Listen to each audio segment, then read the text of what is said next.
ओम श्रीमद्भागवत महापुराणम दशम स्कंध पंचम अध्याय प्रथम श्लोक। गोकुल में मथुरा से नंद बाबा ने के यहाँ पधार गए हैं, वसुदेव जी ने यहाँ पहुंचा दिया है और इधर कंस को भी सद्बुद्धि आ गई, उसने क्षमा मांगकर उनको छोड़ दिया है। अब मधुर लीला जो शुरू हुई है उसके श्लोक सुखदेव जी ने जो पहला श्लोक कहा, ये 18 श्लोक जो हैं, प्रथम श्लोक है। अब इन एक एक श्लोक को हम इनको विधिवत इनकी व्याख्या करेंगे।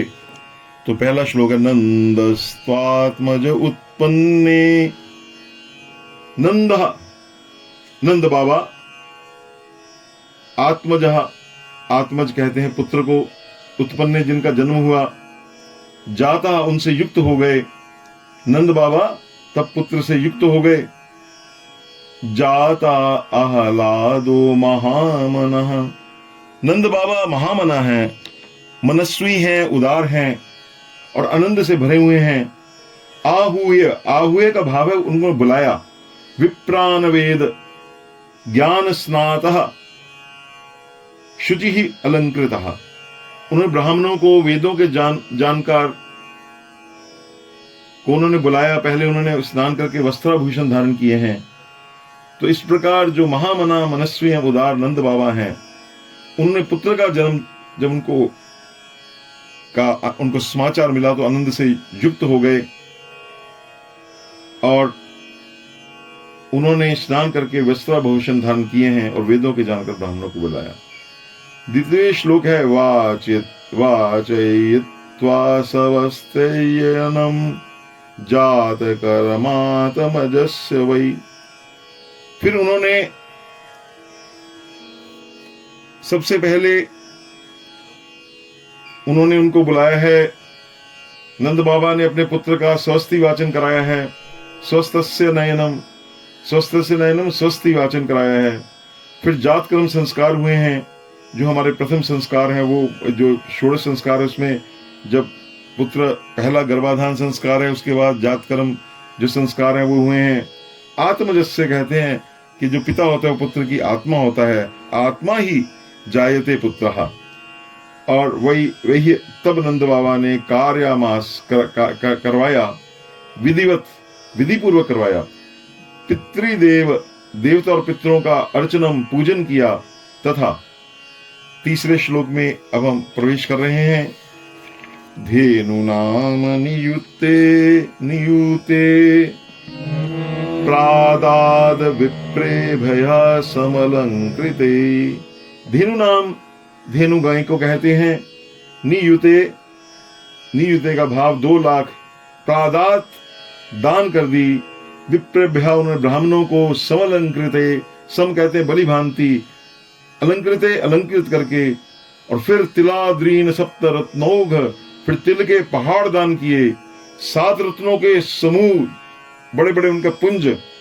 शातकौंभ अंबर, शातकौंभ कहते हैं सुनहला वस्त्र, गोल्डन वस्त्र से वो ढके हुए थे। अव्रतान, अव्रत, उससे आवृत हुए थे। तो उन्होंने ब्राह्मणों को भली भांति अलंकृत करके 2 लाख गायें नंद बाबा ने दी हैं और रत्नों के समूह तथा 7 सुनहले वस्त्रों से धरे हुए तिल के पहाड़। तिल बड़ा शुभ माना जाता है। तिल का दान जो है, तिल बहुत छोटा होता है लेकिन जितने उसके तिल के दाने होते उतना पुण्य होता है। वो दाने, वो तिल के पहाड़ उन्होंने 7 पहाड़ों को दान किया। अब चौथा श्लोक है कालेन सनाना शौचाभ्याम संस्कारे से जया। कालेन, समय से, कालीन मतलब समय में, काल, स्नान किया है। शौचाभ्याम प्रक्षालन किया है। संस्कार, संस्कार हुए हैं। तपस्या, इज्ज्या कहते हैं यज्ञ को। शुष्यंती, शुद्ध होता है। दान ही, दान से और संतुष्टा, संतोष से द्रव्य और आत्मा की शुद्धि तो आत्मज्ञान से होती है।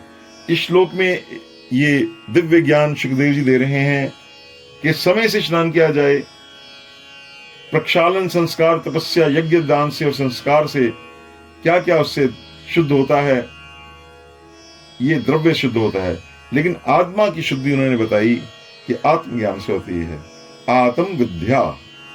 5वां श्लोक, ये 18 श्लोक है, मैं एक एक श्लोक की आपको डिटेल में आपको व्याख्या कर रहा हूं, जो संतों के शास्त्रों से आती है वही मैं दे रहा हूं, मेरा अपना कुछ नहीं है। सौमंगल्य गिरो विप्रः, सौमंगल्य मंगलमय गिरा आशीर्वाद देने लगे विप्र। उस समय ब्राह्मण जो हैं, सूत मागध वंदिनः, मागध और वंदीजन जो होते हैं, और गायक, ये जो मागध होते हैं पूरा इनके पास पूरा इतिहास होता है उस कुल का। बंदीजन जो उसी समय आशु कविता बनाकर उनका वर्णन करते हैं, स्तुतियां करते हैं। गायक गाने वाले, सुंदर सुंदर शब्दावलियों को गाने वाले। च और जगु, जगु मतलब गाने लगे, नेदु बजने लगी। भेर्या, भेर्या कहते भेरी। धुंधव्या, धुंधवियां मुंह बार बार। तो इस प्रकार 5वें श्लोक का अर्थ यह है कि उस समय ब्राह्मण, सूत मागध और बंदीजन मंगलमय आशीर्वाद देने लगे और गायक गाने लगे, भेरी और धुंधवियां बार बार बजने लगी। 6वां श्लोक, 6वां श्लोक। ब्रजा समृष्ट संसिक्त द्वारा जिरग्रहांतरः, अजिर, अजिर कहते हैं आंगन और द्वार, घर का जो दरवाजा। ब्रजमंडल को झाड़ बुहार का समृष्ट, समृष्ट का भाव, उसको झाड़ा बुहारा गया। संसिक्त, उसको जल से सींचा गया, छिड़काव किया गया। द्वार, अजिर मतलब आंगन को, ग्रह सभी, अंतरहा भीतर से भी, बाहर भीतर से घर खूब अच्छी तरह झाड़ बुहार कर जल से छिड़काव किया गया ब्रजमंडल के सभी घरों को, आंगन भीतर भाग सबसे। ये वो उस नंद महोत्सव का शुरू का जो वर्णन है।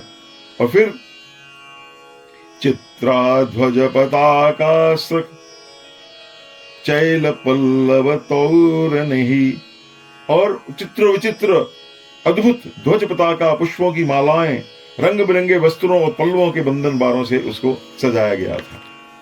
अब हम 7वें श्लोक में प्रवेश कर रहे हैं। गावो वृषा वत्सतरा हरिद्रा तैल रूषिता।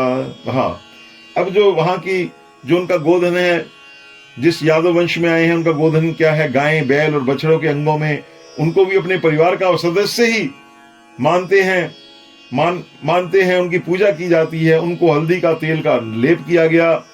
विचित्र धातुर बृहस्र स्रग, विचित्र उनमें गेरू आदि रंगीन, ताकि उनको पेंट नहीं, गेरू का रंग लगाया गया, जिससे वो शीतल भी होता है, इसकी त्वचा के लिए भी अच्छा होता है। धातुएं उनके धातुएं उसमें उपयुक्त की गई। मोरपंख लगाए गए, धेनु गानियों उनके साथ। स्रग पुष्पों के हार, वस्त्र सुंदर वस्त्र, और कांचन सोने की जंजीरों से, कांचन मालिना सोने की जंजीरों से उनको सजाया गया था। तो गाय बैल बछड़ों के अंगों में हल्दी तेल का लेप किया गया। उन्हें गेरू आदि रंगीन धातुएं, मोरपंख, पुष्पों के हार, सुंदर वस्त्र, सोने की जंजीरों से सजाया गया था। 8वां श्लोक। महार वस्त्राभरण कंचुको निशिभूषिता गोपाः स्माययु राजन। तो महार कहते हैं बहुमूल्य, बहुत बेशकीमती वस्त्र, आभरण, गहने, कंचुक अंग रखे जो ऊपर डाले जाते हैं। ऊष्नीश कहते हैं पगड़ी को। भूषिता सुसज्जित होकर गोप सभी ग्वाल नंद बाबा के घर आए हैं। राजन वो बोलते हैं, हे परीक्षित, बहुत सी सामग्रियों को लेकर अपने हाथों से भेंट करने के लिए वो नंद बाबा के घर में आए हैं। 9वें श्लोक में अब वर्णन हो रहा है गोपियों का। अभी गोपों का वर्णन हुआ, अब गोपियों का वर्णन हो रहा है। गोप्यश्चाकर्ण्य मुदिता यशोदायाः सुतो उद्भवम।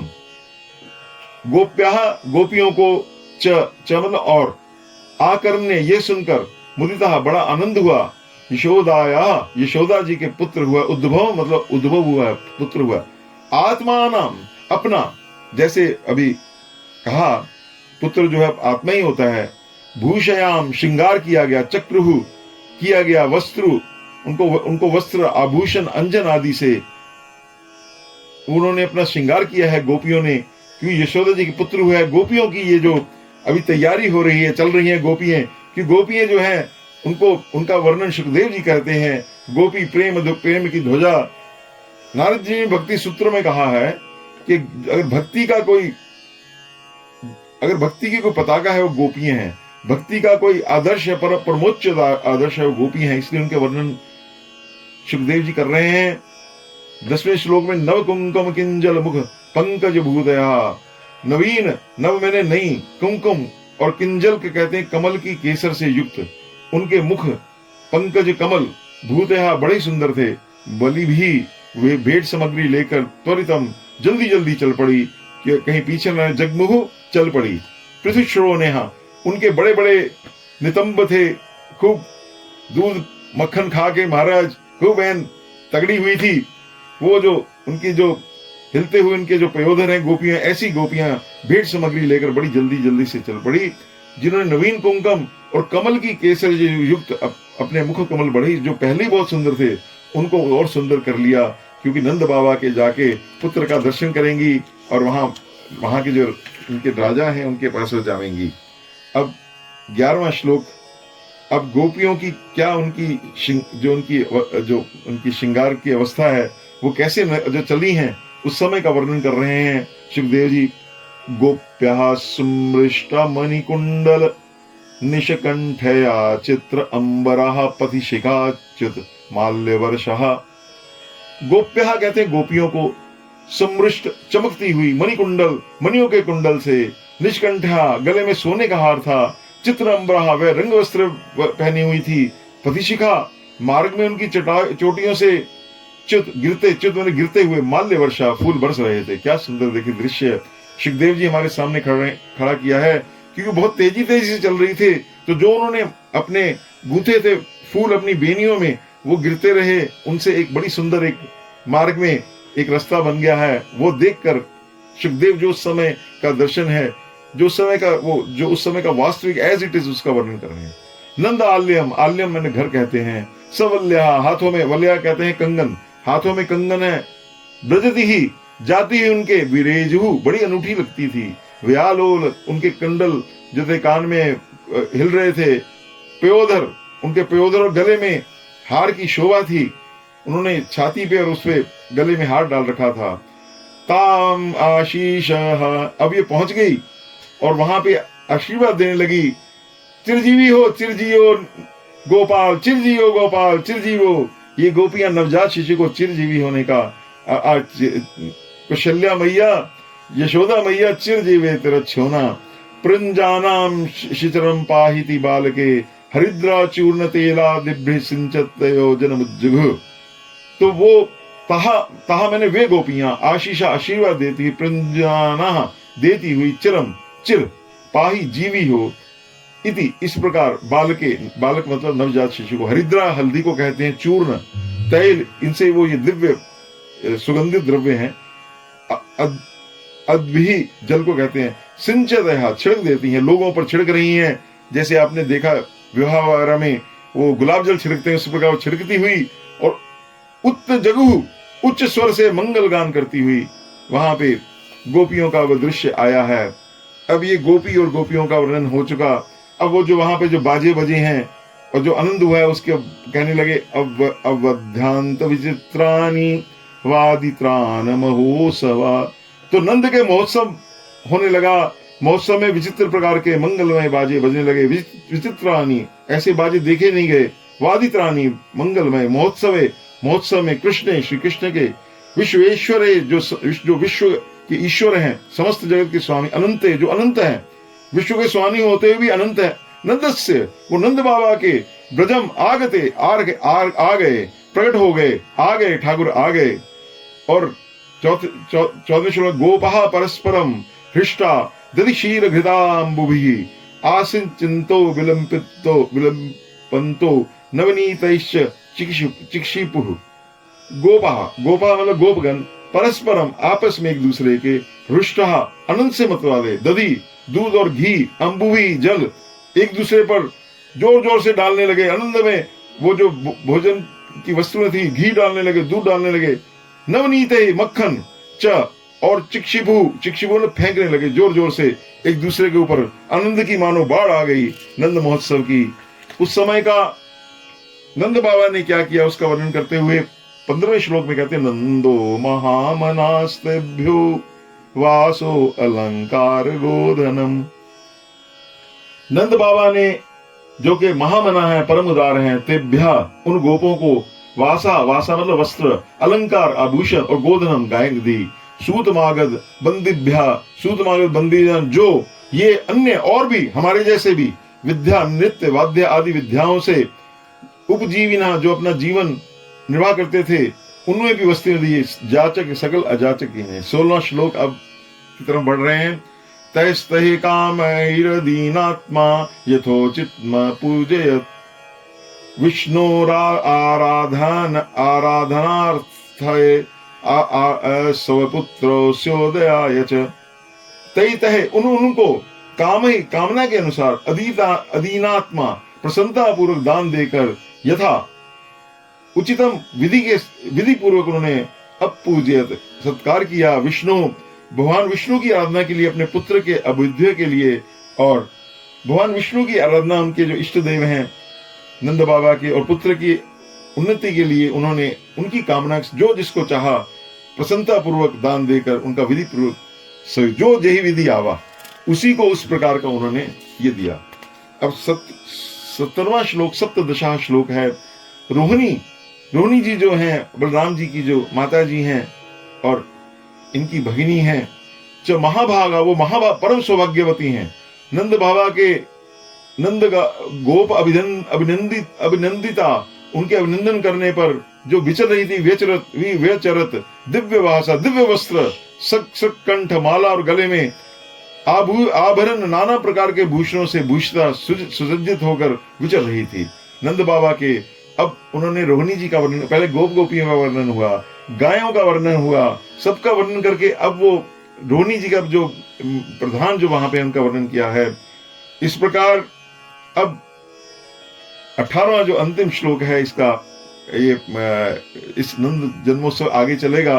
वो तत आरभ्य नंदस्य, तथा मतलब तभी से, आरभ्य लेकर, तभी से लेकर, नंदस्य नंद बाबा का, ब्रज सर्व प्रकार की समृद्धिमान रिद्धि सिद्धियों से युक्त हो गया। हरे निवास, हरे निवास, हरे निवास। भगवान श्री कृष्ण के निवास आत्म गुण ही अपने स्वाभाविक गुणों के कारण रमा वह लक्ष्मी जी का क्रीड़ा स्थल अभूत बन गया। हे परीक्षित, न मैंने हे परीक्षित, तभी से लेकर आज तक नंद बाबा का ब्रज सब प्रकार की वहां भगवान श्री कृष्ण का निवास है, रिद्धियों सिद्धियों से युक्त हो गया। भगवान श्री कृष्ण के निवास अपने स्वाभाविक गुणों के कारण वह लक्ष्मी जी का भी क्रीड़ा स्थल बढ़ गया। लक्ष्मी जी वहां पे हमेशा विराजमान रहती हैं। आज ये इस प्रकार से ये जो 18 श्लोक हैं जिसमें नंद महोत्सव सुखदेव जी ने वर्णन किया है, वो श्लोकों का हमने पहले भाग में गायन किया है और अब हम इस भाग में हमने उसका एक एक श्लोक को लेकर हमने इसका 18 मिनट में 18 श्लोकों का अर्थ किया है। बोल श्री कृष्ण कन्हैया लाल की जय। नंद के आनंद भयो जय कन्हैया लाल की।